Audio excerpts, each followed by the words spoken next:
What's up, Kasangga? Ika-day 106 na ng ating Kasangga Vlog Challenge.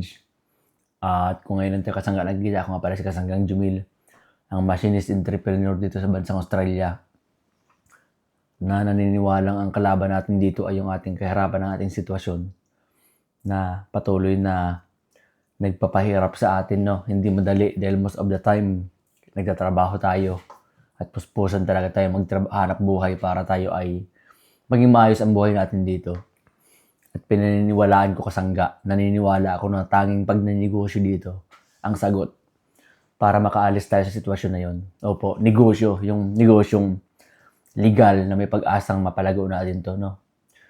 At kung naniniwala ka rin, no, Kasangga, samahan mo ako, Kasangga, at sama-sama nating solusyonin yung, Kasangga, kung paano tayo magdinegosyo dito ng maayos, Kasangga, yung pwede nating pagtulong-tulungan, Kasanggang mapalaki ito, no? Kaya kung ganun ka rin, Kasangga, join me, Kasangga. Join ka sa ating KAUPE. Pasok na doon, Kasangga. Hanapin mo lang sa ating Blue Apps. At doon natin pagtutulong-tulungan ang bawat isa kung paano ka rin makakapagsimula ng sarili mong negosyo dito sa Australia. Na hindi kayong patago-tago, no? Gawin nating legal yan, no?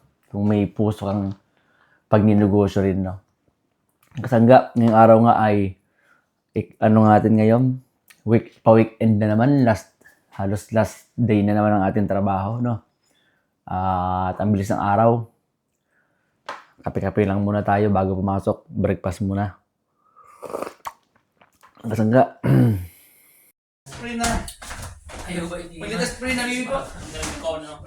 In the name of the Father, the Son, and the Holy Spirit. Amen. Bless us, O Lord, in these gifts which are about to receive from thy bounty, through Christ our Lord. Amen. In the name of the Father, and of the Son, and of the Holy Spirit. Bakit? Kita si Michi. Doon ako dapat. Ano yung ganun po? Ano yung Bibi po? Yung ano? Ito naman kita ko. Kain na! Kanta mga Kasangga. May pizza tayo. Pizza.